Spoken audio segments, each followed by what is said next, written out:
Hello, hello, and welcome to ohmTown Daily, Season 2, Episode 364. The penultimate day of the year, right? December 30th, That's right. 2023. I am Merwat, that is ohmTown.com. I just peeked the mic, and up there is the sentient AI, ever watchful from on high, keeping Merwat out of trouble. I want to say hello to all the citizens out there. Yes, good evening, ohmTown citizens, and happy New Year's Eve? Pre-New Year's Eve. Pre-New Year's Eve. New Year's The Day eve is the of first. New Year's Eve. Yeah. Here are the titles that I've come up with. I take the executive position of mayor, right? And I come up with the titles for the articles. The real titles you'll hear when we get into them. But we're going to be talking about waves that have injured by waves in California, 3D printing into 2024, going with the Floe, a wacky house in Malaysia, reversible glue for recycling, welding metal foam, viral body butter, best family video games, PC gaming tech for 2024, and college students are struggling. That and more.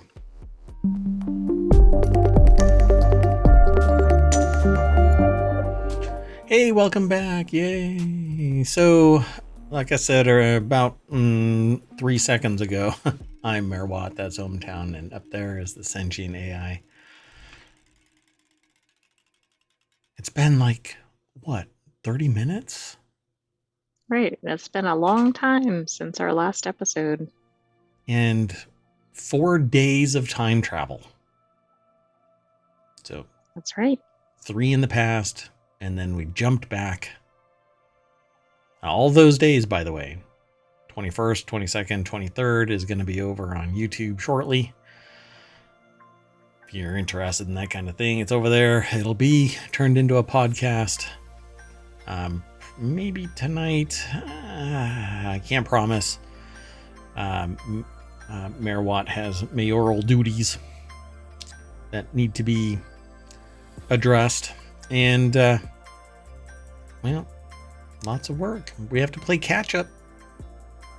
Missed almost 10 days. Anyway, we've already selected all of the articles like we normally do. And here we go. Let's get into it. So the first article is over in the Mobile channel. 8 injured after dangerous waves hit California coastline. I've seen these. I've heard these discussed up in Oregon, but not in California. But it says dangerous waves hit Southern California's coastlines Thursday. This is yesterday. No. Day before yesterday. But it was reported yesterday. Right. Yeah. After our show for yesterday, though. Yeah, that's right. Or after it was collated. Yeah. Engulfing an entire beach and the surrounding street with massive water that injured 8 people. The rogue wave hit the beach. This is what I said, I believe, yesterday, that it was a rogue wave. Right. We were talking about it, I think, at the end of yesterday's show. Gotcha. So, have you ever heard of a service constantly referred to as its previous name? No, in fact, it's been so noticeable with X because it just tells you how much nobody identifies with X. I can't think of a single example like that. I can think of a musical artist, right? But it was because it was a symbol. It wasn't a word. So you had to use something like the former name. Yeah. And even that was phased out eventually, right? I think they went back to their normal. I think they went back to Prince. I cannot think of that with any single company. People freaking hate this name. It's so freaking stupid. Well, and it changes the very nature of their own terminology, right? Well, Like it we've wiped talked out about, they tweet. yes, that wiped out brand recognition because of the fever dream of some dipshit. I swear, it drives me nuts. The entire brand identity of Twitter wiped out because some dude decided that he was going to sit there and buy a community so that it can be leveraged for whatever whim. It's mind-boggling that society embraces this bullshit. Anyway, has nothing to do with this. Sorry for the rant. I'll step off the soapbox. Woosah. Woosah. The rogue wave hit the beach at the end of Seward, right? It's Seward Avenue in Ventura, California. In a video the Ventura County Fire Department posted to the website formerly known as Twitter. In the video, bystanders can be seen standing as a high tide crashed into them, causing them to be swept up by the water's impact. So this kind of sucks. Don't run, don't run. I know that you're going to run. This is an article over at The Hill. Rashad Simmons is the author. They always mess stuff up. This is the one site that keeps jacking up my promotion opportunities because it always runs something political, and Google's like, oh, look, an innocent reference that isn't even has anything to do with the article or your show or anything. No, you can't promote that. Stupid policy. Anyway, the Ventura County Fire Department mentioned that because of this wave, 8 people were transported to local hospitals. That's kind of funny. The way that they say that, it makes it sound like it's a Star Trek thing. The wave hit them and they were transported away to a medical facility. Local hospitals, anyway, for your safety, please avoid the area near the ocean as it can be quite dangerous. Yes. It says high surf advisories remain in effect throughout, but this is actually a rogue wave where it's much more violent. It actually is usually counter to the actual tide. It runs oblique to the normal flow and is taller. At least that's my understanding of these rogue waves. They come out of nowhere, and they're usually from the sea. How this one got so close, I'm not quite sure. I did see a video through another article, and it was kind of surprising. I mean, people were just like on a normal street, and then this wave just plows into them. Yeah. Says the national. The other thing is, oh, sorry, No. There's been record, of course, surf levels in other places, and so people have actually been flying into California to surf these ridiculous waves in Northern California. Yeah, that's pretty amazing. I actually grew up in the era where there were surf and snow videos, and I'm trying to remember the organization that used to make all of them. I love them, and I think that they're on YouTube now, or they almost have their own. What was it? It's like 80s era ski and surf videos. What was the name of it? I'm trying to think who did that. What is that? What's the name of it? Doggone it. I absolutely loved them. And I used to go to summer school because they would show these and I could watch them with my friends. So we would actually go to summer school intentionally. I know it sounds stupid, but yeah, I can't remember the name of them anymore. And doing a search is not really coming up with what I was hoping to. No, me neither. I've been looking, but I can't find what I'm looking for. Yeah, because it's so hard. I mean, there's just... Oh, gosh. That sucks. Anyway, we'll do it live. So yeah, kind of like why do people climb a mountain? Because it's there. Why do people surf that wave? Because it's awesome. I've never been able to surf. I've tried, but not long time. But skimboarding I've done, and I dig that. That's actually a lot of fun. It's basically a controlled crash. So yeah, 8 people are getting hurt. The National Weather Service warned early Thursday that the waves in some Northern California locations could reach 40 feet, but would later subside on Friday. So maybe the weather is changing over on the West Coast.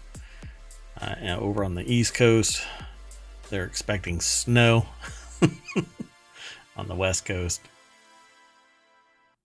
Pretty nice weather. If it wasn't Are for you all the thinking of concrete. like Warren Miller? Warren Miller Films. Yep, that's it. Yep. It took me a while. Yeah, thanks. That's awesome. Good job, AI. Good job. So, yeah, that's all there is to this article. So I threw it in chat. You can follow it over to The Hill. But if you're not into political discussion, don't look anywhere around it. Because, well, it's named The Hill, so it's in the name. The next article is over in Constructagon, bringing in 2024 the 3D printed way. So I'm a big fan of 3D printing. I've printed all kinds of stuff over the years. I've got a multi-filament printer and a couple of standard monofilament printers. But I want bamboo printers. They now have 4 color printers. It's pretty awesome. There's bigger ones than that too, but they're really astronomically expensive as you move up. Well, they get more expensive. I won't say astronomically, but as features get added, they get more expensive. But $300 roughly for a 4-color printer that makes it almost drop dead simple, auto leveling, Seems heated. pretty low. Yeah, the barriers to printing your own solution on demand is getting lower and lower, and I love everything about it. So the way I see it is, if you even have a little bit, if you have the means, then I would suggest getting a 3D printer in 2024. So many solutions are out there. If you think you might want something like this, that, or the other, whatever it is, go do a search, you'll find it.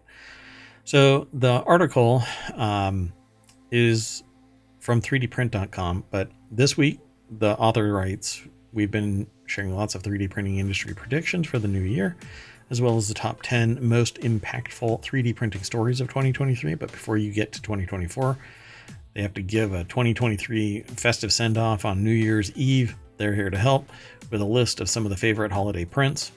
These are always fun to highlight what you can do. I used to 3D print these, what do they call them? They're not, I guess they're figures, but what you use is an elastic band that you slide through the limbs of like a doll. It's not a doll though. It's in this case it's a robot. It's actually a humanoid robot for Constructagon. I had somebody create 3D models to highlight 3D printing, and I printed them in the past, but after several relocations, I have to reprint them. Pardon my hiccup. So anyway, highlighting the potential of what a 3D printer can do is really neat. So let's go and look at what 3dprint.com has to offer in terms of highlighting something to print in 2024. They've got ads all over, so let's see if I can make this embiggen without all hell breaking loose. So Christmas 2024, you can print a little wreath, but obviously this is really early. But it's right, multicolor. but it's for next holiday. You could get all your gifts done early. Yeah, there you go. And you can print them throughout the year. So you can make little medallions. I guess 2024 is the year of the dragon. Oh, God. Okay, well, anyway. Chinese New Year dragon incense holder. All right. You can print it in any color, by the way. All you need is that color filament. So, right. Holiday glasses for 2024. A headband for 2024. It's right around the corner, folks. You're gonna have to print these. New Year earrings for 2024. Chinese New Year lamp cookie cutter. That's oh wow, cool. this is getting very specialized. I hesitate to use standard printers, mainly because the print head may not be food safe. The filament is okay usually, but metal particles, microparticles, can actually break off from the print head and end up in this, which can go into this. While you may not see it, if it isn't food safe, I'd say shy away from it, but I may be overreacting. You do you. You are awesome. Anyway, Happy New Year 2024 cake topper. Pretty cool. Well, and that's where they stop. There's a whole video here too, from flat to fabulous, transforming a 2024 thing print into a little cake topper. Looks pretty cool. By the way, PLA is pretty darn safe, but try and shy away from using it with food. For food, yeah. All right. It's pretty neat. Okay, let's keep on going though. Come on, transition. You know you want to do that. There you go. All right, so over into ohmTown Daily is the next article. 122 anglers had to be rescued from a Minnesota lake after becoming stranded on an ice floe after unseasonably warm weather. I said going with the flow. FLOE. Yep. 122 anglers. So I guess a fishing competition. An ice floe broke off from the shoreline of Minnesota Lake. Bystanders attempted to rescue by canoe, but 4 individuals fell into the open water. Emergency responders used boats and hovercraft successfully evacuated all the stranded fishermen. 122 anglers rescued from Upper Red Lake in Minnesota on Friday evening, Beltrami County Sheriff Office wrote in a press release on social media, probably the website formerly known as Twitter, because I've already ranted about that. Rebecca Roman. Okay. BusinessInsider.com is the source of this. This is where everybody was. That is a lot of people out there. In a fairly small amount of space. There's actually a grid where each of the grid pieces. This is like a what is that? What is the board game where you have the black and white pieces and you place chess? No, not chess. You place Go? Go, yeah. So I forgot Go for whatever reason. Anyway, it's kind of like Go but with people. And when the ice floe broke and people fell in, I suppose that's where you lose a piece. I'm not sure. It's a little higher stakes maybe than Go. Mm-hmm. Yep. Yeah, Go is life. So bystanders attempted to rescue, but 4 individuals fell into the water. I guess they got all of the fishermen. If this is the actual thing, it says people fish on frozen. Imagine if that whole thing Lake. broke off. Yeah, it's fascinating, right? So the way that this works is they actually drill a hole through the ice into the water, and then they just stick their... I will never stick my rod in a frozen hole on a lake. Not again. Anyway, the anglers were stranded in a southeastern lake area after a sheet of floating ice detached from the main shoreline. 30 feet of open water separated the stranded group from dry land after the floe broke off. If they couldn't have been spaced out like that. Right? We don't know if that's actually the group. I mean, it sure looks like it because it's very specific, and if I'm not mistaken, Business Insider normally has very tailored photos. Yeah, so Upper Red Lake. Yeah. So, and that's why I said if it was like this, then an area of people approximately from right there up to about there were stranded on an ice floe. That's still a large section and a lot of people, of course. 122 people. It's a lot of trips. Local emergency teams responded to a call to the Beltrami County Emergency Communications Center at 4:57 p.m., undertaking a coordinated effort to evacuate those stranded on the ice. I hope that after everybody was rescued, they told everybody that the reason this happened was because of climate change and to spread the word. There is a time and a place for everything, and somebody, I'm sure, tried to bring it up and then was stifled because, you know, we don't care what you believe. Anyway. Let's see here. The day before the incident, Minnesota Department of Natural Resources shared a news release warning of poor ice conditions across the state due to unseasonably warm weather. But this is okay, wait a second. There were 122 people on the ice after they warned about this? Yeah. Well, at least, because this is after the break. That's true. There might have been another 500 or whatever that didn't break off. Right. That didn't break off. So, according to DNR, there had been at least 3 ice angler rescues from Upper Red Lake between December 17th. And when? And the major operation on Friday. When 35 people needed rescue. Why break it up like that? And because they want to show that it wasn't like one person. And there's been 3 others since then. Yeah.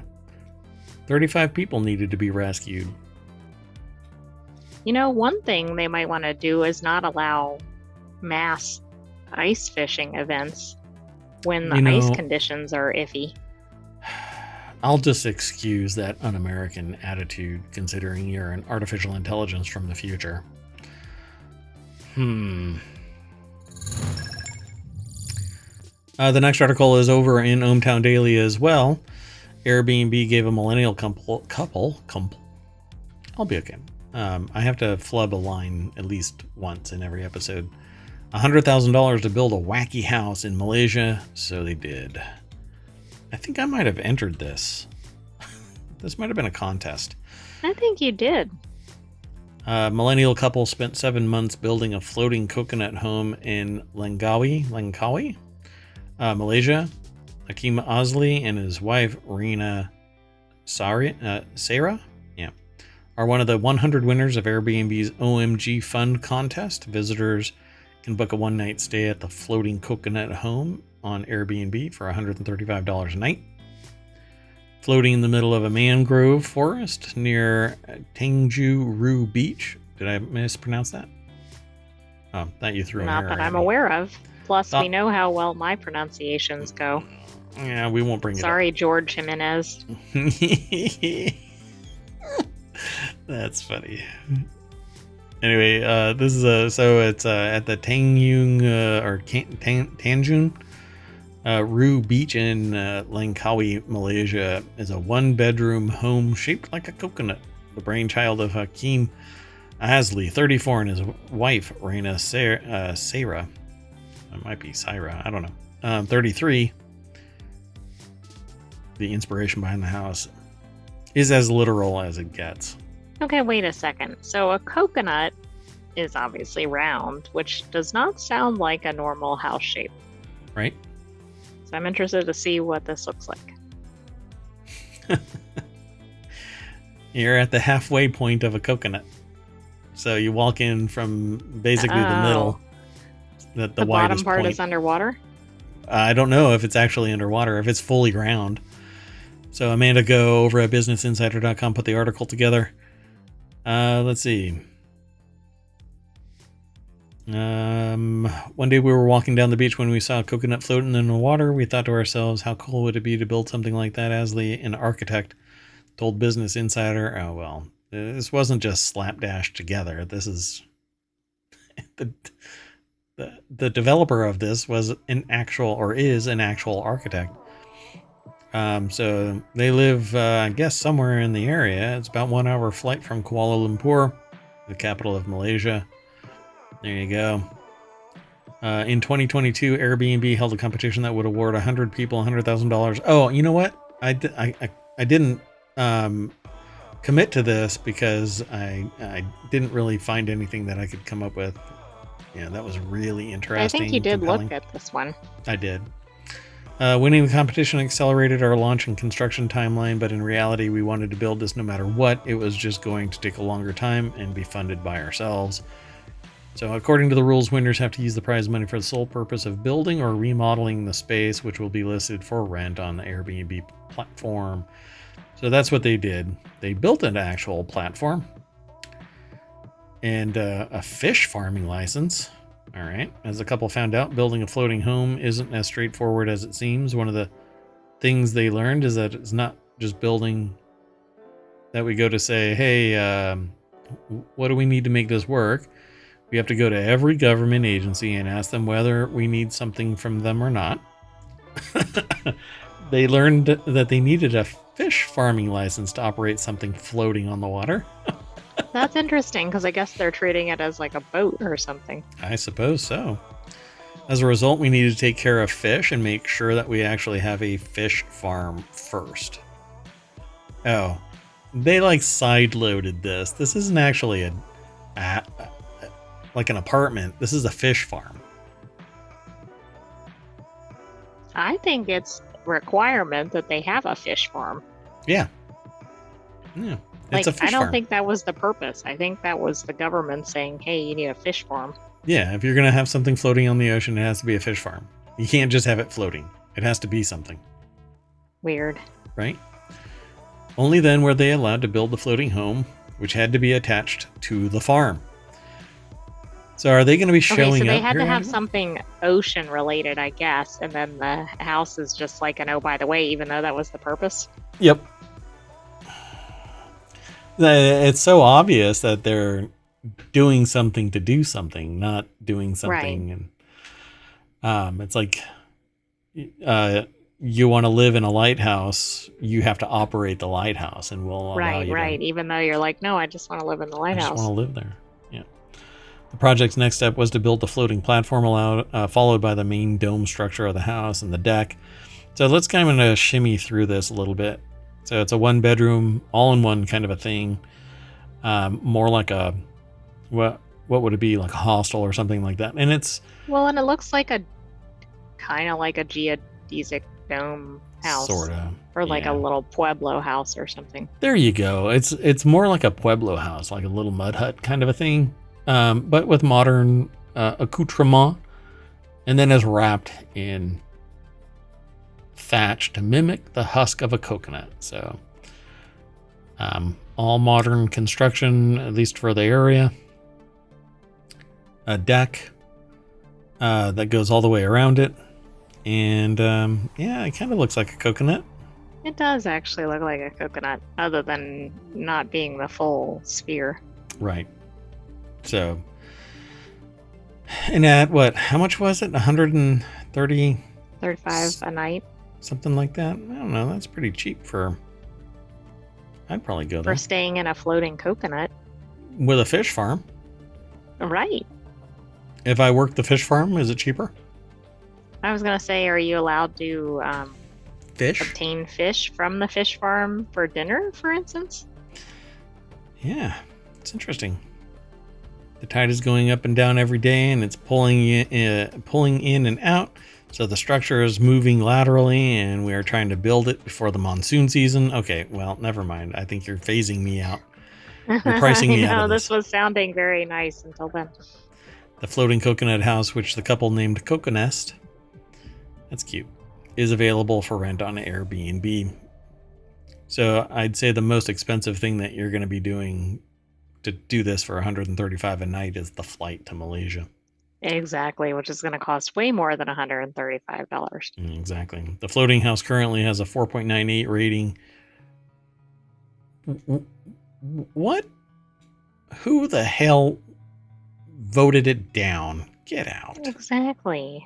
You know what you're getting into if you go to this place. Come on. It's Right, not they're 3-star probably like Michelin. the house moved or something, which I got is like, well, yes, seasick. it's on the water. I'm allergic to salt. I don't like fish. Yeah. Or whatever. Yeah, it's cute. I don't know. Peace and quiet all around. Best part of the stay is the tranquility of it. As Lee said, we advertise it as glamping, not a resort. See, I don't know. Glamping would probably be the one that actually causes somebody to downgrade it, because it's not supposed to be a resort either, but I would classify this more as a, like a little mini hotel kind of a Yeah, thing. but somebody expects, full amenities, and with it being on the water, my suspicion is that it doesn't have that. So, yeah, I suppose. So they're gonna plan more of these coconut homes. I hope they don't put them so close together that you can hand a cup of milk over to somebody else. right. You I mean, go that there to really get away. does look peaceful in that picture. Yeah, they don't show that there's an entire massive construction unit next to it, because they do. Here, let me show you. See, they clipped it. All of this is there, so that picture that they take is marketing. Mm-hmm. So interesting, unless it can be moved somewhere, and they actually moved that boat somewhere else entirely. Let me see. Yeah, see that deck and all that? That's that. So that's the dock that's off to the side. Anyway, let's get out of here. Let's keep going. Ooh, I like this. They're trying to do coral reforestation too. Oh, that's nice of them. The next article's over in Technology Today. New reversible glue promises to change how we recycle. Oof. I need to get some food. Engineers at Newcastle University have developed a new glue that promises to change how we recycle. It's reversible. It means it can be used for recycling. Newcastle University put the article together, but it's posted at scitechdaily.com. The reversible glue, developed by experts from Newcastle University School of Engineering, is a water-based emulsion, a paint that bonds together and can be separated by water that is either acidic or alkaline. The glue uses polymers that contain electrical charge to keep both the emulsion stable and to stick to different surfaces. When a surface coated with the positively charged emulsion is joined to a surface coated with a negatively charged one, the two components stick together. Let's see. Oh, we're in real time because the time machine was turned off. So it's 6:43 p.m., meaning no shit news. All right. Anyway, however, if the bond is immersed in water that is either slightly acidic, pH 2, about the same as lemon juice, or alkaline, it fails. This opens up possibilities for killing somebody that's relying on this, and some acid rain hits whatever it is they're using. Oh, I'm sorry. That's not what it says in the article. I don't think that's exactly what's in the article. I'm sorry. I was filling in the gap there. Anyway, if you're worried about, your adhesives actually working outside of something that might be lemon juice, you're going to be in trouble. One drop of... Well, which you might, depending on what the product is. This is bad. I mean, it's great, but it's bad. Lemon juice or alkaline. I mean, watch your shipping labels that are coming off or whatever. Yeah. What level of alkaline? All right. Well, anyway, it says it's eco-friendly. The glue is targeted at plastic surfaces, but it can bond other surfaces too. Plastics are what most applications are expective. And it is particularly effective at surfaces used in the packaging industry like polypropylene and polyethylene, which are inaccessible to many glues. Really? All right. Target industries include bottle recycling, but the work could be applied to other areas of packaging as well as the recycling of automotive parts or in electronics. All right. Seems pretty cool. The article really does go into greater detail, but we've said the magic parts, and now we have to let the magic parts out, so be free. The next article is over in Technology Today as well. Innovation in metalworking, welding metal foam. without melting its bubbles. North Carolina State University researchers have discovered a new welding method for composite metal foam, preserving its light, strong, and thermally insulating properties. Pretty amazing stuff here. I guess it's really I didn't even know heat. there was metal foam. Yeah, it's pretty fascinating stuff, but CMFs, or composite metal foams, are foams that consist of hollow metallic spheres. Many of the materials, such as stainless steel or titanium, embedded in a metallic matrix made of steel, titanium, aluminum, or other metallic alloys. The resulting material is both lightweight and remarkably strong, with potential applications ranging from aircraft wings to vehicle armor and body armor. In addition, CMF is better at insulating against heat than conventional metals and alloys such as steel. I wouldn't be surprised. Oh, that's exactly where I was going with this. I wouldn't be surprised if CMF also is used for storing and transporting nuclear material, hazardous materials, and should probably be used to make trains carrying this stuff. Oh, that's true. But hey.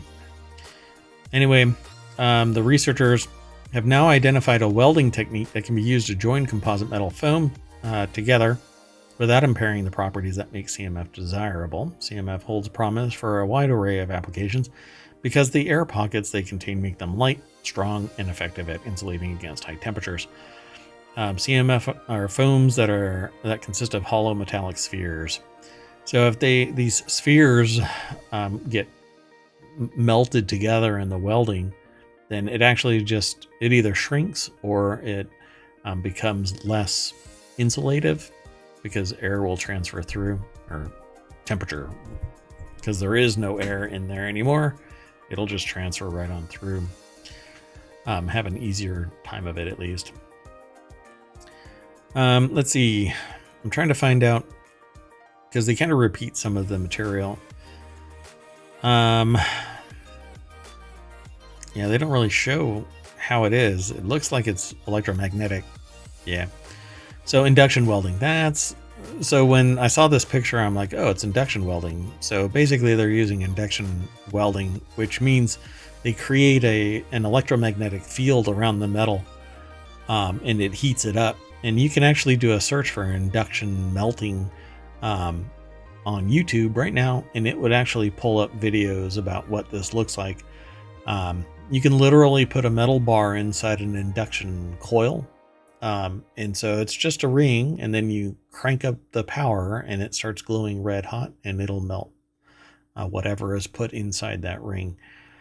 It's pretty cool. And sometimes the magnetic field will hold the blob of liquid whatever in it until you turn off the induction heater, the coil, sorry. And the magnetic field turns off, and then the blob of whatever metal is sitting in that field just will fall. It's pretty fascinating stuff. So it says this is an important step because CMF's properties make it attractive for a wide range of applications. This is a very almost redundant article, by the way. So you can skim over it really quick and get all of the subtle nuance from it. So let me throw that into the chat. There you go. But it's pretty neat. I wonder if we'll see an explosion of this on YouTube. Or do you think this is still at the academic? Induction melting, induction coils and stuff like that are not. Electromagnetic induction, that's all over the place. Called induction welding. Right, but the application was CMF. I don't know. I think this stuff is really expensive. So I don't think people really be noodling around with this unless it's for scientific purposes. I could be wrong, though. Let's keep going. So this next article is over in Late Night Geeks. No, spiders don't want to mate with your viral body butter. This may be the oddest headline I've seen come through ohmTown. Yeah, I had to choose it. Skincare girlies, fear not. Your moisturizer probably does not attract spiders. Sol de Janeiro's Delicia Drench Body Butter, which launched earlier this month, is quickly becoming a holy grail among skincare enthusiasts.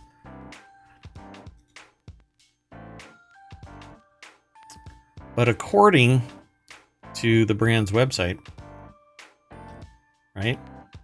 Lackluster skin, it's gonna make you all healthy.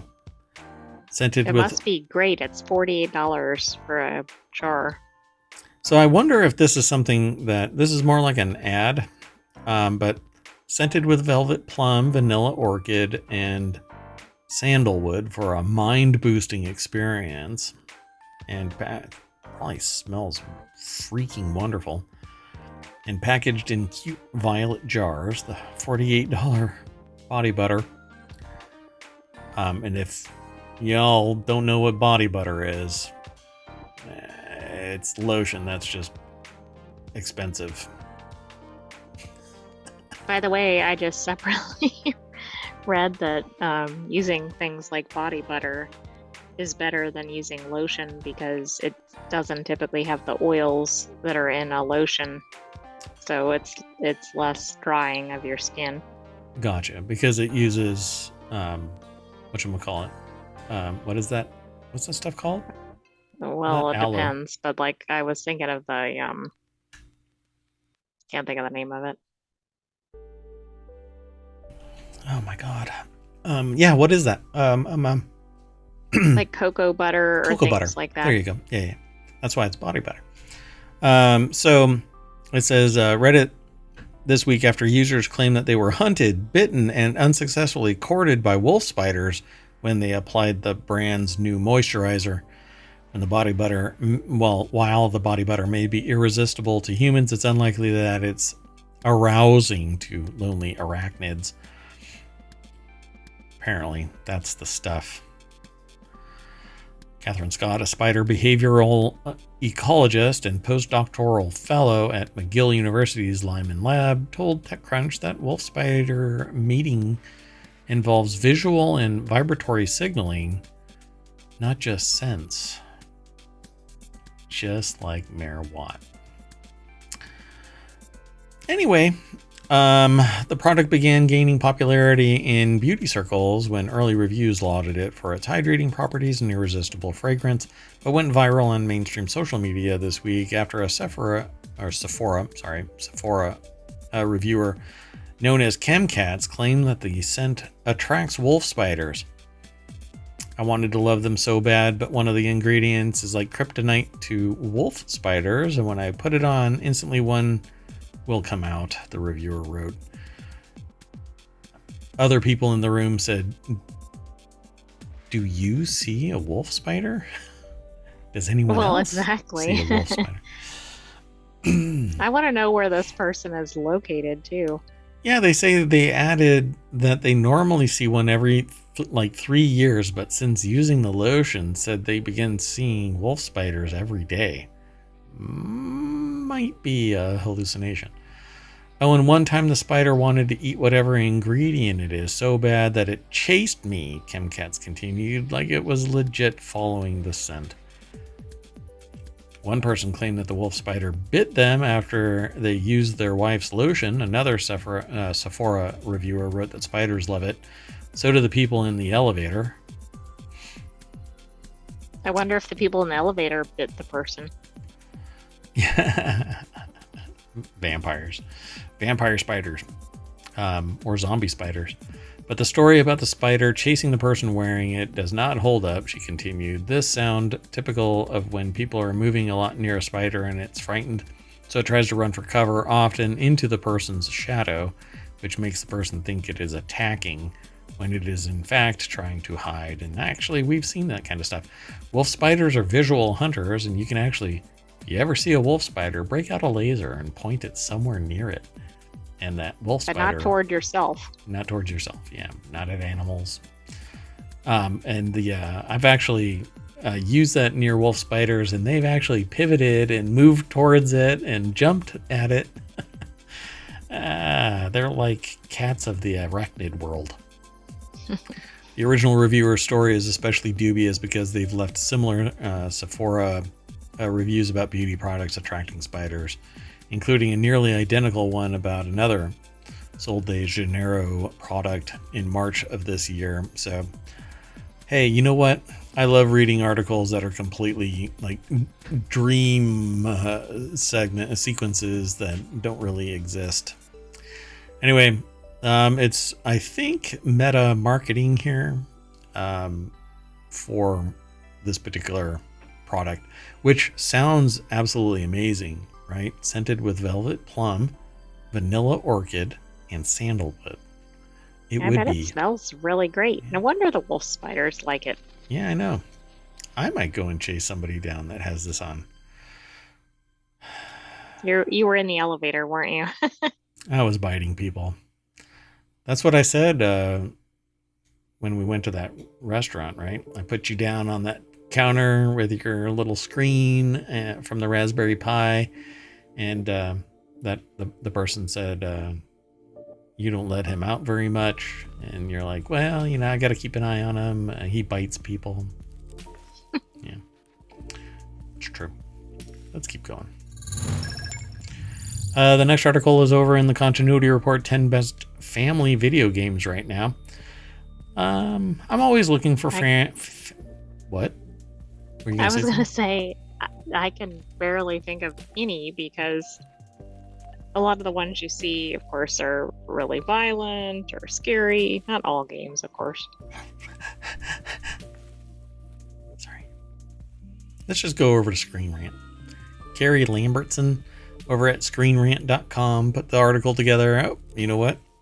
I can't go over to Screen Rant until I drop the link. There you go. Carrie Lambertson over at Screen Rant put the article together. Playing video games together as a family can be a great bonding activity that builds lifelong memories for kids, or traumatic ones for parents as their kid hunts them down and deletes them again and again and again and again. Anyway, here are some fun ones to try. New Pokemon Snap on the Nintendo Switch. WarioWare Move It on the Nintendo Switch. Captain Toad Treasure Tracker on the Nintendo. I felt as if this was going to be nothing but Nintendo, but Rayman Legends I did too. on the Switch and PC and blah blah blah. Teenage Mutant Ninja Turtle Shredder's Revenge on the Switch and every other console and PC. And number 5 is Super Mario 3D World, Switch, Lego Star Wars Skywalker Saga, pretty much everywhere. Super Mario Brothers Wonder on the Switch. But about half of these have been multiple platforms. I mean, I guess it makes sense because isn't the Switch kind of marketed toward kids? Mario Kart 8 Deluxe on the Switch. And number 1, Minecraft. Minecraft. I suppose. By the way, man, turn off PvP. Believe me, you won't regret it. Anyway, Minecraft is everywhere. If you've never heard of Minecraft, you must be new to the planet. Please turn yourself in at the nearest alien registration office. Even the AI knows what Minecraft is. Yeah. All right, folks. Go and check out this article over at Screen Rant. Show them that the article is really interesting. They have more information and other data about these articles, or about the games. Let's keep going. The next article is over in Warcrafters, what we want to see from PC gaming tech in 2024. The author here, it's over at PC Gamer, by the way. They say, if I'm being entirely honest, they found 2023 a largely uninspiring year on the whole. WHOLE. Ouch. Huh? I said ouch. Yeah. Shots fired, right? Innovation was in short supply with the expected and iterative making up the majority of the year's hardware releases. That's not to say that we didn't get some really good releases over the past 12 months. Ryzen 7 7800X3D and the 7840U were two of the best examples in terms of pure silicon. On the PC side, M2s, not M.2, jeepers creepers. But they were essentially just extrapolations on existing technology. I agree. But this person apparently does not understand that the drip of business models requires you to just kind of plop it out there every 2 years, something that keeps people purchasing. Otherwise, you don't have a successful business model. Dave James over at PCGamer.com is going to talk about what we want to see from PC gaming tech in 2024. So let's see. I'm going to run through this really quick and see. Oh, wait. There's a whole bunch. Oh, okay. So it's like an interview thing. Let me back up a little bit then. Will we finally see a long-awaited appearance of multi-compute die chiplet GPUs? Will we see silicon photonics reaching a realistic release window? No and no. Will Intel release 13 different nodes and architectures? No. Will anybody release a graphics card that can be reasonably be given a review score above 90%? Probably. If you don't poo-poo it. And will we find the perfect gaming monitor? There's several out there right now. Will gaming laptops finally actually be able to play games away from a plug socket? No. Okay, that's a lot of questions. Yeah. So let's see. Jeremy Laird is the hardware writer. They want sensible pricing. Yes, I agree. NVIDIA, pull your head out of your ass. Andy Edzer, sorry. Andy Edzer. They want weird, wonderful, something new. Let's see, they talk about Xbox controller. That's pretty much it, right? Dodgy renders and ill-advised conceptual buzz speak. They don't really say anything though, right? No. Weird. Go to the next one. AI, actually intelligent. Yeah, they don't say anything else in here either. Right? 300 watt CPU or GPU. Yeah, they just want tech better. Clever games, Dave James. Yeah. I don't know. If you're poo-pooing 2023's games, you have not been paying attention, man. Right? Wasn't it a great year for games? This is probably... There were other articles that showed that. Yeah, this is like the year in probably the last 20 years for games. I mean, it's just a spectacular leap in pretty much every aspect of game genre. So I don't know. It says down here at the last article, and then what about some actual in-game AI? Well, people really get pissed about AI. What about AI as a dungeon master for that Larian Star Wars game that now has to happen? I would love an AI dungeon master because I like to solo games because I don't have time to get a group together and then spend 4 to 6 hours playing a game. I am no longer, well, I don't get paid to play games. It's a hobby at this point. I would love to, but you know, if I could just spin up an AI and do a dungeon crawl, yeah, I'm there. So, wow, that might be really cool. Somebody, quick, ChatGPT, get on it. Jacob Ridley, rock solid PC performance. Come on, if you haven't been paying attention to modern CPUs and GPUs, this is rock solid, man. It says Wes was writing about how PC gamers are fed up with subpar performance. What are you talking about? I don't know. I haven't heard any complaints about hardware, particularly if you are in the class that can afford to get, you know, a 4090, which I'm sure all of these people have 4090s. They have to, based on their jobs. Yeah, I just don't get this. I mean, it's a fun article to read the the perspective of people in the industry, but I'm sorry, man. This isn't what I want to see from PC gaming tech in 2024.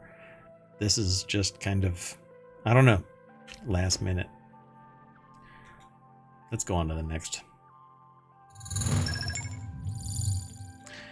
I kind of messed up. I need to throw this article into the chat. So there you go, folks. Boink. And here's the last one. Doink. So in this article, ohmTown Daily is where it's housed, but it's sourced from Business Insider. The title of it, though, is I've been a professor for a decade, and this year I've noticed my college students are struggling more than ever. Sammy Schalk, a professor at UW-Madison, tweeted about her students struggling more than ever. She thinks students are struggling after the pandemic, and many have to juggle jobs. Students also feel like there's no guaranteed future for them after graduation. This is an article that's described as an as-told-to essay based on a conversation with Sammy Schalk, an associate professor of gender and women's studies at the University of Wisconsin-Madison, and it's only been edited for length and clarity. As it is every interview ever. Yeah, really, it gets a little wordy. Hold on a second, I want to see something. Dun, dun, dun. I just need to verify something because it's not always the same. Yeah, okay. So,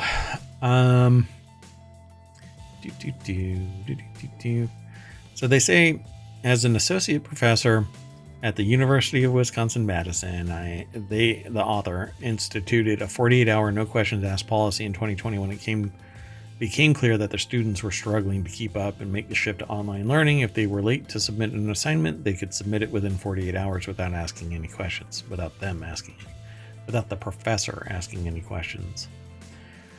Hold on, I need to check something. Sorry, so sorry. Just need to verify. Okay, that's just dumb. Okay. So in the past, they would say out of 40 assignments, maybe 3 or 4 students used it per semester. But this semester, nearly a third of the class needed an extension on every assignment. They wondered what was going on, decided to tweet about it, just to ask, is this just my students? Am I just having a weird semester? Responses were clear. There's definitely something more going on culturally, and it's not just my students or my class. I can tell you. Let's see if I can take a stab at this before we read. You can read on AI if you so choose. Here, I'll lower it just a little there. Read this a little bit, and then I won't read that. And then tell me you're ready to move on. Okay. So my perception of the current crop of college students is that they're coping with the idea that college is almost worthless in the current structure of their job requirements. And they're struggling because everything is freaking expensive. And while there may be free money, it's a loan that can't be charged off if everything completely shits the bed. So they're struggling even to go to work to make ends meet. They're struggling to cope with the idea of being in debt for the rest of their freaking life at the prime of their life, right? If you go to a 4-year school and you get student loans for all of those years, you're going to come out of your student loan. You're going to come out of that, depending on where you go, upwards of $80,000 in debt or more, depending on what school you go to. Right. And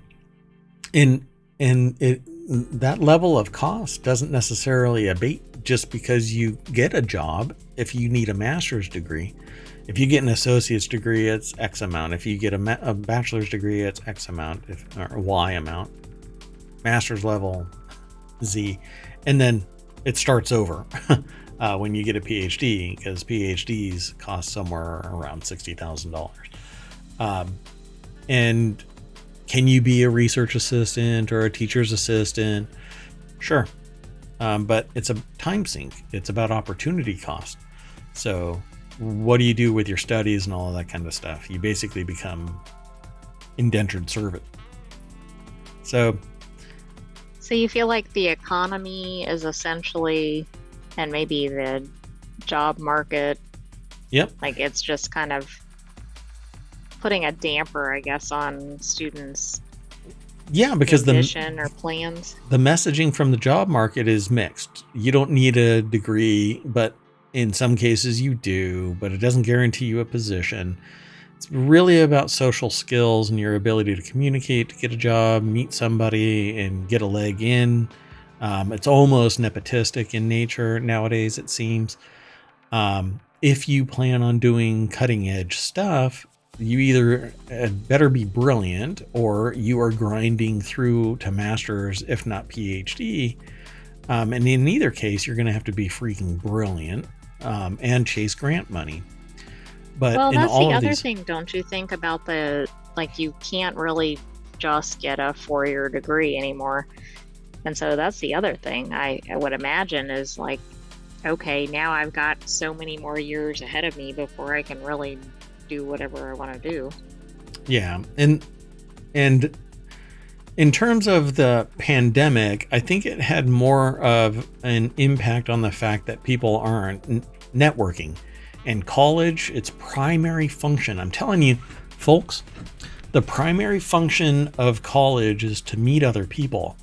You know, sometimes you meet a life partner, sometimes you meet a business partner, sometimes you find a job. And it's about networking. Networking isn't just a computer skill, it's a biological function. You need to network. And that's, you work with somebody on a college project. You show them that you have a good work ethic. They happen to know somebody or get a gig somewhere and they go, you know, my friend is really good at this stuff too. And suddenly you get a gig over there and they're your personal reference. That's how it works. Ivy League colleges, the top tier colleges, have tremendous networking power. They are the juggernaut.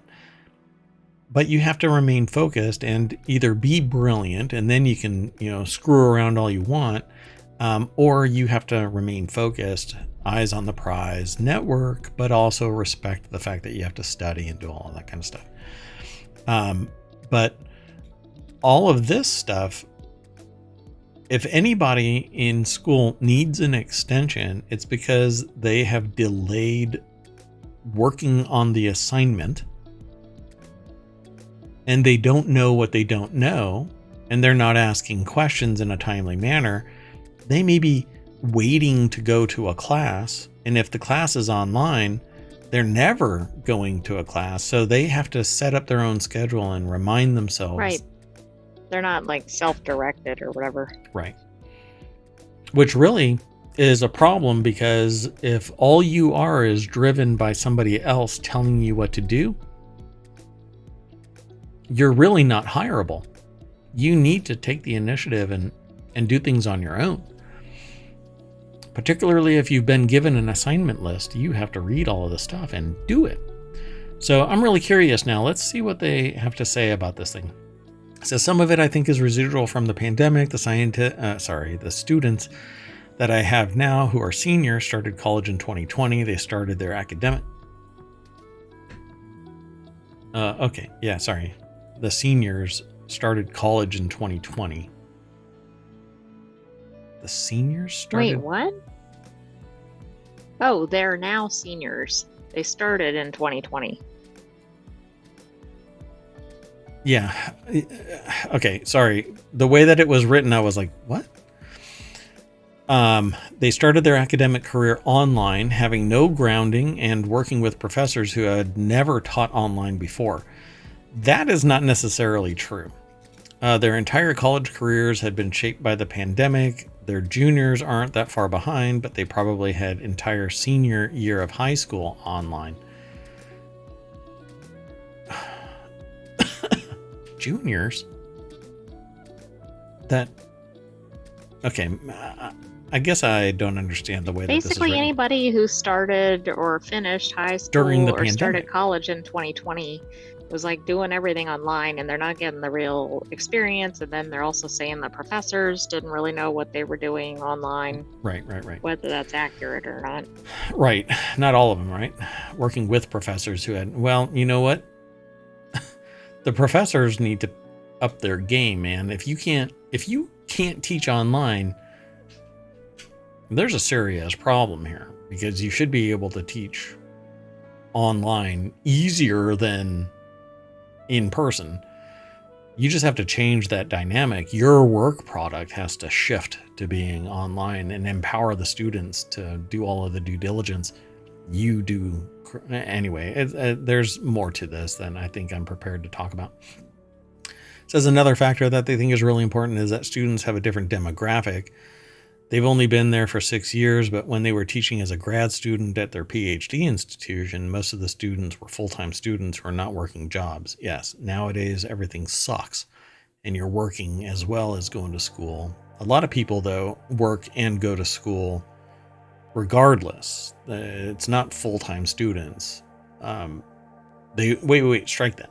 They were full-time students, but they also work their ass off at the same time. Not Right? everybody. They might be full-time students and full-time workers, for example. Exactly. So if there was an internship here and there, a couple of hours on campus, it wasn't like they were working to make rent. But now they see more and more students working. Yeah, because it's astronomically expensive, because the deep pockets of government are opening the door for people to get student loans and become indentured servants for the rest of their life. They're also fatigued over the state of the world. Lastly, they seem a lack of feeling of post-grad security. Well, getting a degree has never guaranteed you anything. Getting a high GPA doesn't mean anything to anyone in terms of your job, but depending on what it is, right? So if your degree is built around skill application, then you either have a portfolio or you have a portfolio of something that's applicable to your particular domain that shows that you have the application skills in place, right? So in 3D modeling, you better have a graphic portfolio. In computer programming, you better have a computer programming portfolio of software. If you're in cybersecurity, you have the real world experience, right? Yeah. And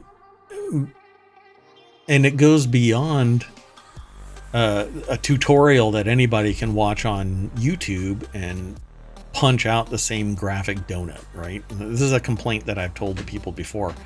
An employer doesn't want to see that pink donut from Unity is the same pink donut everybody else has done. They want to see, or Blender or whatever it might be. Anyway, they don't want to see the same stuff. They want to see that you learned and you've applied it in some unique way, or not the same way. You know, it can be obvious that all you did was change things a certain way, but it's still your personality. You've changed things up. But getting a high GPA has never meant really much in terms of jobs, unless your job, it's kind of old school that the GPA got you the gig. Depends on where you're applying, I think. Yeah, exactly. So like law, it matters. In something that has to do with some competitive advantage over somebody else, then because everybody exits with the same degree, the GPA is the differentiator, or some other skill that you've gotten during your college years. But even in law, it ends up being LSATs and, you know, your performance either in an internship somewhere or, yeah. So it says they're not changing their no questions asked extension policy depending on the student. When you combine all of those things, it's a lot. And it's not the students aren't turning in good work. Students are still turning in brilliant work. They're clearly still reading and learning, but actually getting it in on time is not quite happening.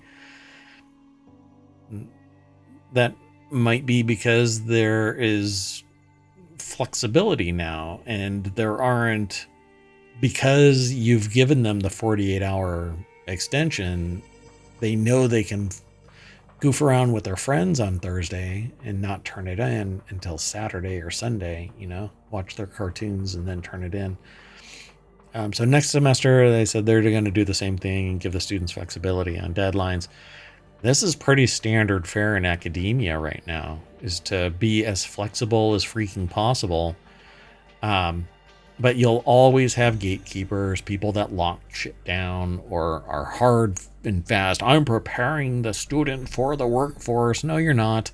You're punishing them during their academic pursuit instead of encouraging them to stay on target. Me tasering somebody doesn't solve the problem. It pisses them off and hates me. And then the person is going to go out and poo-poo me out in public, right? So, I don't know. This is an interesting take, but I don't think one size fits all. And I'm not particularly sure. Like, this is describing something that is a little bit broader than just an easy solution. So, let's see.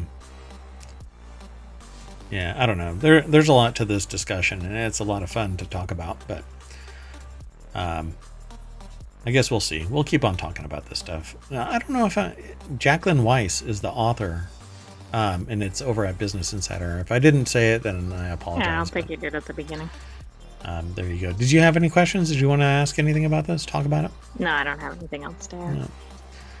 No. It's interesting that they tweeted about it. But I think that students are just taking the opportunity to embrace a more leisurely academic pursuit. But those Ivy League schools, the ones that are very demanding academically, I don't see it as everybody being lackadaisical about it. And, no, you can turn it in 2 days. It's not a big deal. The schools that have always been demanding are always going to be demanding. Why? Because if a student exits the college in whole and sucks out in the workforce, they are a representative of the school. And so you either had better be happy with the reputation that is being sent out into the world, or you become a little bit more rigid about policy and you make sure that those students are exiting your class with the skills in place and that they're not just jumping through the hoop to get the grade. They're actually learning, they're cogitating on the material that you're presenting. Otherwise, they're going to go out there and they're going to apply to a job and they're going to fall on their face the first week, and it's going to be representative of your institution. And I've seen this in the workplace. So, yeah, it's not necessarily good, but it's an undercurrent that people are like, well, they're from that school. It's a party school or something like that, right? Anyway, that's it. We are done for today. I'm going to scroll back to the welcome screen, and everybody's on the party bus already. We just raced down there and now we're done. That's it. I'm going to go and get some grub. I am Mayor Watt. That is ohmTown, and up there is the visualizer for the sentient AI that's been kind of quiet today because I guess I've been steamrolling through the articles. Good night, ohmTown citizens. We will see you tomorrow. We'll be on early because we're doing some of the makeup dates from December, and then we'll be on for the 6 p.m. Sunday night show as well. True dat.